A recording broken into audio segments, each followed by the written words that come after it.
Hello ವೀಕ್ಷಕರೇ, welcome to my channel the food technologist. ನಾನು ಇವತ್ತಿನ ವಿಡಿಯೋದಲ್ಲಿ ಸಕ್ಕರೆ ಮತ್ತು ಬೆಲ್ಲ ಇವೆರಡನ್ನು ಬಳಸದೆ ತುಂಬಾನೇ ಒಂದು ಆರೋಗ್ಯಕರವಾದ ಮತ್ತು ರುಚಿಕರವಾದ ಹಾಗೆ ಬಾಯಿಲಿಟ್ಟರೆ ಕರಗುವಂತಹ ಡ್ರೈ ಫ್ರೂಟ್ಸ್ ಬರ್ಫಿನ ಮಾಡೋದು ಹೇಗೆ ತೋರಿಸ್ಕೊಡ್ತಾ ಇದ್ದೀನಿ. ನೋಡೋಣ ಬನ್ನಿ. ನಾನಿವಾಗ ಗ್ಯಾಸ್ನ ಆನ್ ಮಾಡಿಕೊಂಡು ಒಂದು ಕಡಾಯಿನ ಇಟ್ಕೊಳ್ತಾ ಇದ್ದೀನಿ. ನಂತರ ಈ ಕಡಾಯಿನ ಕಾದ ಮೇಲೆ ಲೋ ಫ್ಲೇಮಲ್ಲಿ ಒಂದು 1/4 ಕಪ್ನಷ್ಟು ಗೀ ಅಂದರೆ ತುಪ್ಪವನ್ನು ಹಾಕ್ತಾ ಇದ್ದೀನಿ. ನಂತರ ಇದಕ್ಕೆ ನಾನು ಚಿಕ್ಕದಾಗಿ ಕಟ್ ಮಾಡಿ ಇಟ್ಕೊಂಡಿರುವಂಥ ಆಲ್ಮಂಡ್ ಅಂದರೆ ಬಾದಾಮಿಯನ್ನು ಹಾಕೊಳ್ತಾ ಇದ್ದೀನಿ. ನಂತರ ಅದೇ ಸಮ ಪ್ರಮಾಣದ ಅಂದರೆ 1/4 ಕಪ್ನಷ್ಟು ಸಣ್ಣದಾಗಿ ಕಟ್ ಮಾಡಿ ಇಟ್ಕೊಂಡಿರುವಂತಹ ಗೋಡಂಬಿನೂ ಕೂಡ ಇದಕ್ಕೆ ಸೇರಿಸ್ಕೊಳ್ತಾ ಇದ್ದೀನಿ. ಮತ್ತು ನಾನೀಗ ಇದಕ್ಕೆ ಒಂದು 1/4 ಕಪ್ನಷ್ಟು ವಾಲ್ನಟ್ನ ಹಾಕೊಳ್ತಾ ಇದ್ದೀನಿ. ಇದನ್ನು ಕೂಡ ಚಿಕ್ಕದಾಗಿ ಕಟ್ ಮಾಡಿಕೊಂಡು ಹಾಕೊಳ್ತಾ ಇದ್ದೀನಿ. ನೋಡಿ, ಇದು ಆಪ್ಷನಲ್ಲು, ಇದ್ರೆ ಹಾಕೊಳ್ಳಿ, ಇಲ್ಲದೆ ಇದ್ರೆ ನೋ ಪ್ರಾಬ್ಲಮ್. ನಂತರ ನಾನು ಇದಕ್ಕೀಗ 1/4 ಕಪ್ನ ಅರ್ಧದಷ್ಟು ಪಿಸ್ತಾವನ್ನು ಹಾಕೊಳ್ತಾ ಇದ್ದೀನಿ. ನಂತರ ಇದಕ್ಕೆ ಈಗ 3 ಟೇಬಲ್ ಸ್ಪೂನ್ನಷ್ಟು ಕುಂಬಳಕಾಯಿ ಬೀಜ ಅಂದರೆ ಪಂಪ್ಕಿನ್ ಸೀಡ್ನ ಹಾಕೊಳ್ತಾ ಇದ್ದೀನಿ. ಇದನ್ನು ಕಟ್ ಮಾಡದೆ ಹಾಗೇನೆ ಓಲ್ ಸೀಡ್ನೇ ಯೂಸ್ ಮಾಡಬೇಕು, ಅದು ತುಂಬ ಚೆನ್ನಾಗಿರುತ್ತೆ. ನಂತರ ಎಲ್ಲ ಡ್ರೈ ಫ್ರೂಟ್ಸ್ನ ಹಾಕೊಂಡ್ಮೇಲೆ ಲೋ ಫ್ಲೇಮಲ್ಲಿ ಅಂದರೆ ಸಣ್ಣ ಉರಿಯಲ್ಲಿ ಒಂದು ಆ ನೆಟ್ಟಿ ಅರೋಮಾ ಅಂತ ಕರಿತೀವಿ, ಒಂದು ಆ ಡ್ರೈ ಫ್ರೂಟ್ಸ್ ಅರೋಮಾ, ಆ ಘಮ ಸ್ಮೆಲ್ ಬರೋ ತನಕ ಚೆನ್ನಾಗಿ ಈ ರೀತಿ ಹುರ್ಕೊಬೇಕಾಗುತ್ತೆ. ಒಂದು 4 ರಿಂದ 5 ನಿಮಿಷ ಒಂದು ಕ್ರಂಚಿ ಟೆಕ್ಸ್ಚರ್ ಬರೋ ತನಕ ಹುರ್ಕೊಂಡ್ರೆ ಸಾಕಾಗುತ್ತೆ. ನೀವು ನೋಡ್ಬೋದು, ಹಾಗೆ ಸ್ವಲ್ಪ ಲೈಟಾಗಿ ಕಲರ್ ಕೂಡ ಚೇಂಜ್ ಆಗ್ತಾ ಬರುತ್ತೆ. ನಂತರ ಗ್ಯಾಸ್ ಆಫ್ ಮಾಡಿ ಈ ಒಂದು ಹುರಿದಿಟ್ಕೊಂಡಿರುವಂಥ ಡ್ರೈ ಫ್ರೂಟ್ಸ್ನ ಒಂದು ಪ್ಲೇಟ್ಗೆ ಟ್ರಾನ್ಸ್ಫರ್ ಮಾಡೋಣ. ಸ್ವಲ್ಪ ಹೊತ್ತು ಕೂಲ್ ಆಗಲಿಕ್ಕೆ ಇದನ್ನ ಬಿಡೋಣ.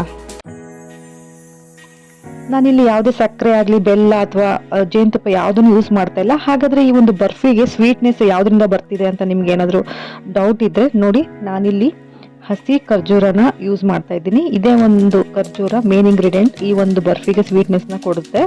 ನಾನಿಲ್ಲಿ ಖರ್ಜೂರವನ್ನು ಚೆನ್ನಾಗಿ ಮೀನ್ಸ್ ಬೀಜವನ್ನು ತೆಗೆದು ಅದನ್ನು ಚಿಕ್ಕದಾಗಿ ಕಟ್ ಮಾಡಿಕೊಂಡು ಮಿಕ್ಸಿ ಜಾರಲ್ಲಿ ಚೆನ್ನಾಗಿ ಬ್ಲೆಂಡ್ ಮಾಡ್ಕೊಳ್ತಾ ಇದ್ದೀನಿ. ತುಂಬ ಒಂದು ನುಣ್ಣಗೆ ಪೇಸ್ಟ್ ಏನು ಬೇಡ, ಅದು ಜಸ್ಟ್ ಪ್ರಾಪರಾಗಿ ಮಿಕ್ಸ್ ಆದರೆ ಸಾಕು.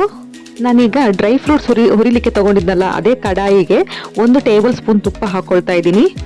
ನಂತರ ನಾನು ಇದಕ್ಕೆ ಈಗ ಪೇಸ್ಟ್ ಮಾಡಿ ಇಟ್ಕೊಂಡಿದ್ನಲ್ಲ ಈ ಒಂದು ಖರ್ಜೂರದ ಒಂದು ಪೇಸ್ಟ್ನ ಇದಕ್ಕೆ ಹಾಕ್ಕೊಂಡು ಕಡಿಮೆ ಉರಿಯಲ್ಲಿ ಚೆನ್ನಾಗಿ ಈ ಥರ ಸ್ಮ್ಯಾಶ್ ಅಂದರೆ ಹಿಂಗೆ ಮಿದ್ಕೊಳ್ತಾ ಚೆನ್ನಾಗಿ ಈ ಥರ ಹುರ್ಕೊಳ್ತಾ ಇದ್ದೀನಿ. ನಂತರ ನಾನು ಇದಕ್ಕೆ ಚಿಕ್ಕದಾಗಿ ಕಟ್ ಮಾಡಿ ಇಟ್ಕೊಂಡಿರುವಂಥ ಒಂದು 1/4 ಕಪ್ನಷ್ಟು ಅಂಜೂರ ಅಂದರೆ ಇಂಗ್ಲೀಷಲ್ಲಿ ಇದಕ್ಕೆ ಫಿಗ್ ಅಂತ ಕರೀತಾರೆ, ಇದನ್ನು ಕೂಡ ಹಾಕ್ಕೊಂಡು ಅದಕ್ಕೆ 2 ಮಿಶ್ರಣವನ್ನು ಚೆನ್ನಾಗಿ ಸ್ಮ್ಯಾಶ್ ಮಾಡ್ತಾ ಅಂದರೆ ಮಿತ್ಕೊಳ್ತಾ ಚೆನ್ನಾಗಿ ರೀತಿ ಹುರ್ಕೊಳ್ತಾ ಇದ್ದೀನಿ. ಈಗ ಫೈನಲಿ ಕೊನೆಯದಾಗಿ ನಾನು ಇದಕ್ಕೆ ಹುರಿದಿಟ್ಕೊಂಡಿದ್ದೀವಲ್ಲ ಆ ಡ್ರೈ ಫ್ರೂಟ್ಸ್ನ ಇದಕ್ಕೆ ಸೇರಿಸ್ಕೊಂಡು ಈ ರೀತಿ ಸ್ಮ್ಯಾಶ್ ಮಾಡ್ಕೊಳ್ತಾ ಚೆನ್ನಾಗಿ ಮಿತ್ಕೊತ 2 ಮಿಶ್ರಣ ಅಂದರೆ ಆ ಪೇಸ್ಟ್ ಮತ್ತು ಈ ಡ್ರೈ ಫ್ರೂಟ್ಸು ಎರಡು ಒಂದಕ್ಕೊಂದು ಚೆನ್ನಾಗಿ ಈ ರೀತಿ ಬೆರೆತ್ಕೊಬೇಕು, ಚೆನ್ನಾಗಿ ಒಂದಕ್ಕೊಂದು ಅಂಟ್ಕೊಬೇಕು. ಅಲ್ಲಿ ತನಕ ನಾವು ಈ ರೀತಿ ಚೆಂದಾಗೆ ಸ್ಮ್ಯಾಶ್ ಮಾಡ್ಕೊಬೇಕಾಗುತ್ತೆ, ಈ ರೀತಿ ಚೆನ್ನಾಗಿ ಹುರ್ಕೊಬೇಕಾಗುತ್ತೆ ಕಡಿಮೆ ಉರಿಯಲ್ಲಿ. ನಂತರ ಈ ರೀತಿ ಮಿಕ್ಸ್ ಮಾಡ್ಕೊಂಡಾದ್ಮೇಲೆ ಈ ಒಂದು ಮಿಶ್ರಣವನ್ನು ನಾನು ಒಂದು ಟ್ರೇಗೆ ಹಾಕ್ಕೊಳ್ತಾ ಇದ್ದೀನಿ. ನಮಗೆ ಬರ್ಫಿ ಮಾಡ್ತಾ ಇರೋದ್ರಿಂದ ಒಂದು ಬರ್ಫಿ ಶೇಪ್ಗೆ ನಾನು ಇದನ್ನು ಕೊಡ್ತಾ ಇದ್ದೀನಿ. ಇದನ್ನು ಬಿಸಿ ಇದ್ದಾಗಲೇ ನಾವು ಈ ರೀತಿ ನಮ್ಗೆ ಯಾವ ಶೇಪ್ ಬೇಕೋ ಆ ರೀತಿ ಮಾಡ್ಕೊಬೋದು. ಸೊ ನಾನು ಇವಾಗ ಬರ್ಫಿ ಮಾಡ್ತಾ ಇರೋದ್ರಿಂದ ನೋಡ್ಬೋದು ಈ ರೀತಿ ಬರ್ಫಿ ಶೇಪ್ಗೆ ನಾನು ಒಂದು ಟ್ರೇ ಕೆಳಗಡೆ ತುಪ್ಪ ಹಾಕ್ಬಿಟ್ಟು ಇದನ್ನು ಹಾಕ್ಕೊಳ್ತಾ ಇದ್ದೀನಿ. ಈ ರೀತಿ ಇದನ್ನು ಒಂದು 2 ಅವರ್ಸ್ ಹಾಗೆ ಬಿಡಬೇಕು. ನೋಡ್ಬೋದು ಇವಾಗ ಸ್ವಲ್ಪ ಗಟ್ಟಿಯಾಗಿದೆ ಬರ್ಫಿ.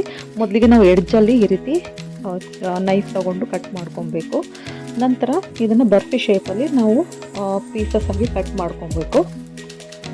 ನೀವು ನೋಡ್ಬೋದು ಈ ಒಂದು ಡ್ರೈ ಫ್ರೂಟ್ಸ್ ಕನ್ಸಿಸ್ಟೆನ್ಸಿ ಎಷ್ಟು ಚೆನ್ನಾಗಿ ಬಂದಿದೆ ಅಂತ. ಈಸಿಯಾಗಿ ನಾವು ಈ ಒಂದು ಸ್ಕ್ವೇರ್ ಶೇಪಲ್ಲಿ ಬರ್ಫಿ ಶೇಪಲ್ಲಿ ನಾವು ಈ ರೀತಿ ಕಟ್ ಮಾಡ್ಕೊಬೋದು.